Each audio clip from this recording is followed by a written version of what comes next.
ஓம்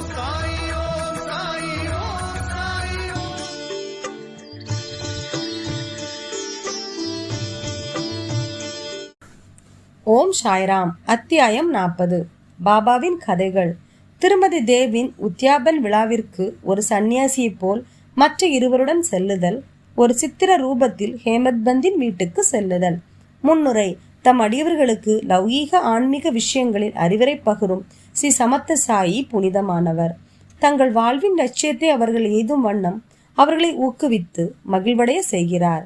அவர்களின் தலையில் தம் கையால் ஆசீர்வதிக்கும் போது தமது சக்தியை அவர்களிடம் மாற்றி பேதப்படுத்தும் உணர்ச்சியை அளிக்கிறார்.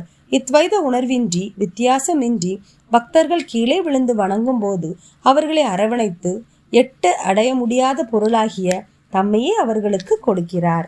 மழைக்காலத்தில் கடல் ஆறுகளுடன் கலப்பது போல் பக்தர்களுடன் அவர் ஒன்றாகி அவர்களுக்கு தம் ஆற்றலையும் அந்தஸ்தையும் அளிக்கிறார். கடவுளின் லீலையை மட்டும் பாடிக்கொண்டிருப்போருக்கு நிகராக அல்லது அவர்களை காட்டிலும் கடவுளின் அடியவர்களின் லீலா வினோதங்களை பாடுவோர் பாபாவுக்கு பிரியமானவர்கள் என்பது இதன் மூலம் அறியப்படுகிறது. தற்போது இவ்வத்தியாயத்தின் கதைகளுக்கு திரும்புவோம். திருமதி தேவின் உத்யாபன் விழா. தானே ஜில்லாவில் உள்ள டாகனு மம்லத்தார் திரு பி.வி. தேவ் அவரது தாயார் 25 முதல் 30 விதமான பிரார்த்தனைகளை அனுஷ்டித்ததன் முடிவாக ஒரு உத்யாபன் அதாவது பூர்த்தி விழாவை நடத்த இருந்தார்.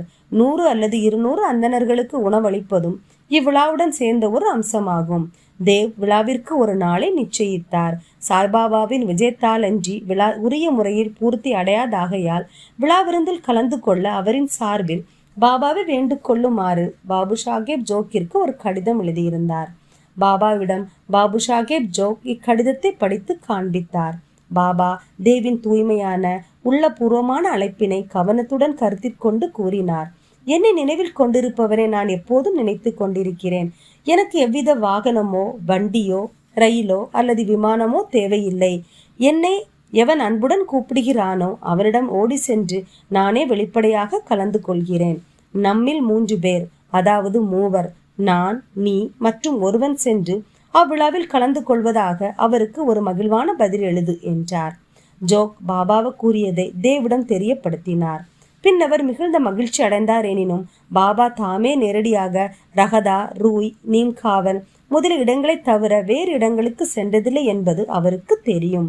பாபா சர்வ வியாபியாய் இருப்பதால் அவரால் இயலாதது ஒன்றுமில்லை என்றும் அவர் விரும்பினால் எந்த ரூபத்திலும் திடீரென வந்து தமது சொற்களை நிறைவேற்றலாம் என்றும் எண்ணினார். இதற்கு சில நாட்களுக்கு முன்னர் வங்காள உடையிலுள்ள ஒரு சன்னியாசி பசுக்களை பாதுகாத்தலே தனது குறிக்கோள் என்று கூறிக்கொண்டு டஹானு ஸ்டேஷன் மாஸ்டரிடம் நிதி வசூலிக்க வந்தார். பின்னவர் அவரை ஊருக்குள் சென்று மம்லத்தார் தேவை பார்த்து அவரின் உதவியால் நிதி சேகரிக்க சொன்னார். அத்தருணம் மம்லத்தார் அங்கு வர நேர்ந்தது. ஸ்டேஷன் மாஸ்டர் சன்னியாசி அவருக்கு அறிமுகப்படுத்தினார். இருவரும் மேடையில் அமர்ந்து பேசிக் கொண்டிருந்தனர். தேவ் வேறொரு தர்மத்திற்காக ஒரு நிதி வசூல் ஏற்கனவே ராவ் சாஹேப் நரோத்தம் ஷெட்டி என்ற பெரிய மனிதர் ஒருவரால் ஆரம்பிக்கப்பட்டுள்ளதால் பிறிதொரு நிதி வசூலை தற்போது ஆரம்பிப்பது நன்றல்லவென்றும் அவர் 2 அல்லது 4 மாதங்களுக்கு பின்னர் இவ்விடத்துக்கு விஜயம் செய்தால் நல்லதென்றும் அவரிடம் கூறினார். இதை கேட்டு அத்துறவி அவ்விடத்தை விட்டு அகன்றார். 1 மாதத்திற்கு பின்னர் அத்துறவி ஒரு குதிரை வண்டியில் காலை சுமார் 10 மணி அளவில் வந்து தேவின் வீட்டின் முன் நின்றார். தேவ் அவர் நிதிக்காக வந்திருப்பதாக நினைத்தார். விழாக்கான ஏற்பாடுகளில் அவர் ஈடுபட்டிருப்பதை கண்டு அத்துறவி தாம் பணத்துக்காக வரவில்லை என்றும் உணவிற்காக அங்கு வந்திருப்பதாகவும் கூறினார். தேவ் மிக்க நன்றி, மிக்க மகிழ்ச்சி, உங்களுக்கு நல்வரவு, இவ்வீடு தங்களுடையது என்றார். அதற்கு துறவி என்னுடன் மற்றும் 2 இருக்கிறார்கள் என்றார். அதற்கு தேவ் நல்லது, அவர்களை அழைத்து கொண்டு வாருங்கள் என்றார். விருந்து நடைபெற இன்னும் 2 மணி நேரம் இருந்ததால் எங்கு சென்று அவர்களை அழைத்து வர வேண்டும் என தேவ் கேட்டார். அது தேவையில்லை, குறிப்பிட்ட நேரத்தில் நானே அவர்களுடன் வருவேன் என்றார். தேவ் அவரை நடுப்பகலில் வரும்படி கூறினார். சரியாக மதியம் 12 மணிக்கு அம்மூவரும் வந்து விருந்தில் பங்கேற்று விருந்து உண்ட பின் சென்று விட்டனர். விழா முடிந்ததும் தேவ் பாபாவின் வாக்குறுதி மீறுதலை குறித்து வருந்தி பாபு சாஹேப் ஜோக்கிற்கு ஒரு கடிதம் எழுதினார். ஜோக் பாபாவிடம் இக்கடிதத்துடன் சென்று அது திறக்கும் முன்னரே பாபா தான் வாக்குறுதி அளித்து விட்டு ஏமாற்றி விட்டதாக அவன் கூறுகிறான். விருந்துக்கு நான் மற்ற 2 செல்லவே செய்தேன். ஆனால் அவன் என்னை புரிந்து கொள்ளவில்லை. பின்னர் எதற்காக என்னை அழைக்க வேண்டும்? சன்னியாசி நிதி கேட்க அவருடன் வந்திருப்பதாக அவன் எண்ணினான். அது பற்றி அவனுடன் ஐயத்தை நான் நீக்கவில்லையா? மற்றும் இருவருடன் வருவதாக நான் கூறவில்லையா?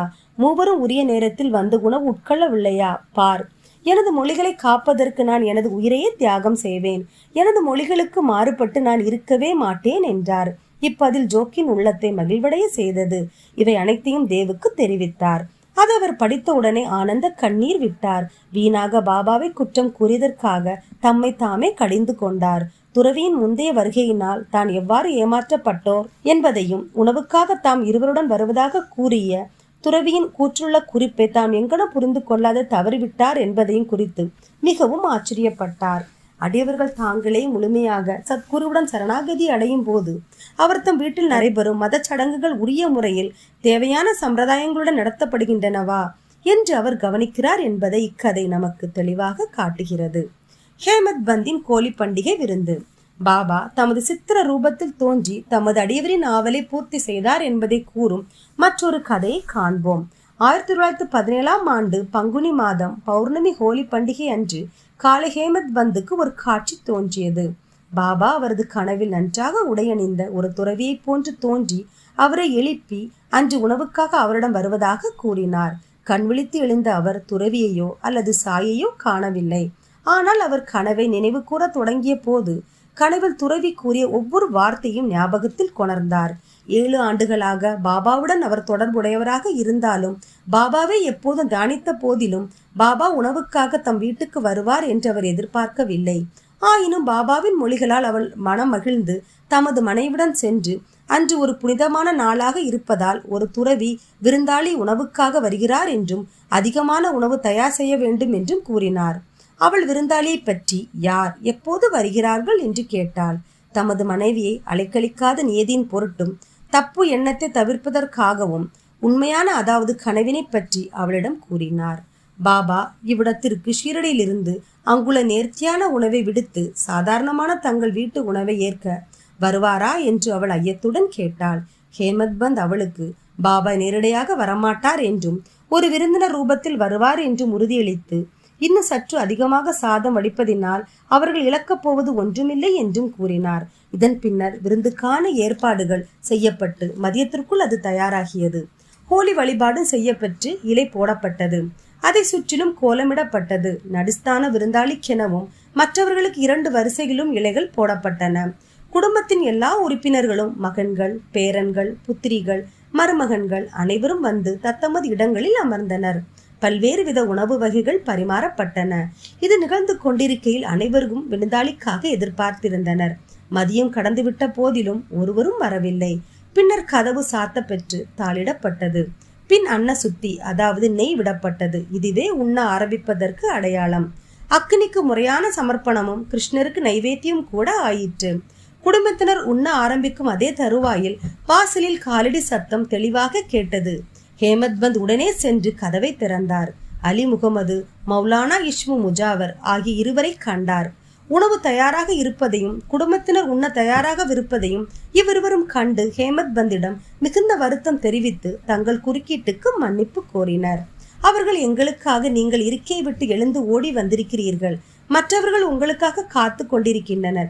எனவே தயவு செய்து இந்த உங்கள் பொருளை பெற்றுக் கொள்ளுங்கள். நாங்கள் என் வியத்தகு கதை முழுவதையும் தங்களுக்கு சௌகரியப்படும் போது பின்னர் விவரிப்போம் என்று கூறினார்கள். இவ்வாறு கூறிக்கொண்டே பழைய செய்தித்தாள் ஒன்றினால் சுட்டப்பட்டிருந்த பொட்டலம் ஒன்றை மேஜையின் மீது வைத்தார்கள். ஹேமத் பந்த் அதை பிரித்து பார்க்கையில் அவருக்கு பெரும் ஆச்சரியத்தையும் வியப்பையும் விளைவிக்கும் வகையில் சாய்பாபாவின் பெரிய அழகிய படம் ஒன்றை கண்டார். உடம்பு முழுவதும் மயிர் கூச்செறிய, கண்களில் நீர் வழிய, மிகவும் மனமுருகி தமது தலையை தாழ்த்தி படத்திலுள்ள பாபாவின் பாதங்களில் வைத்து கொண்டார். பாபா இத்தகைய ஆச்சரிய லீலையால் தம்மை ஆசீர்வதிப்பதாக நினைத்தார். அறிவதற்கு ஆர்வம் மேலிட அப்படத்தை அவர்கள் அப்போது வாங்கினார்கள் என்று கேட்டார். அலி முகமது தாம் அதை ஒரு கடையிலிருந்து வாங்கியதாகவும் எல்லோரும் காத்திருப்பதால் அப்படத்தை பற்றி எல்லா விவரங்களையும் பிறிதொரு சமயம் சொல்லுவதாகவும் மற்றவர்களிடம் அவரை உண்ண செல்லுமாறு கூறினர். ஹேமத் பந்த் அவர்களுக்கு நன்றி தெரிவித்து வழியனுப்பி விட்டு சாப்பிட வந்தார். பின்னர் ஏற்கனவே ஒதுக்கப்பட்டிருந்த இடத்தில் படம் வைக்கப்பட்டு நைவேத்தியம் உரிய முறையில் செய்தான பிறகு அனைவரும் உண்ணத் தொடங்கினார்கள். படத்திலுள்ள அழகிய ரூபத்தை கண்டு அனைவரும் மிக மிக சந்தோஷப்பட்டனர். இவையெல்லாம் எங்கன நிகழ்ந்தன என்பது குறித்து வியந்தனர். ஹேமத் பந்தின் கனவில் கூறிய மொழிகளை பாபா இவ்வாறாக நிறைவேற்றினார். எல்லா விவரங்களுடன் கூட இப்படத்தின் கதை, அதாவது எங்கனம் அலி முகமது அதை பெற்றார், ஏன் அதை அவர் வாங்கினார், ஹேமத் பந்துடன் பின் ஏன் அதை கொடுத்தார் என்பவை எல்லாம் அடுத்த அத்தியாயத்திற்கு ஒதுக்கப்பட்டிருக்கிறது. இத்துடன் அத்தியாயம் 40 நிறைவடைகிறது. ஸ்ரீ சாயை பணிக. அனைவருக்கும் சாந்தி நிலவட்டும். ஓம் சாய்ராம்.